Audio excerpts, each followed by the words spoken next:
Priežastis pagrindinės užduotis vykdytos gynyboje tikriausiai ir 40 minučių geros kovos.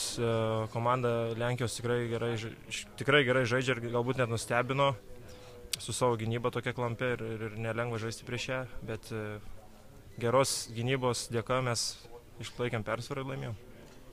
Rungtynių vidurėje sunkiai buvo kauniečiai, vis nepavykdavo atitrūkti saugesnių atstumų, kas neleido.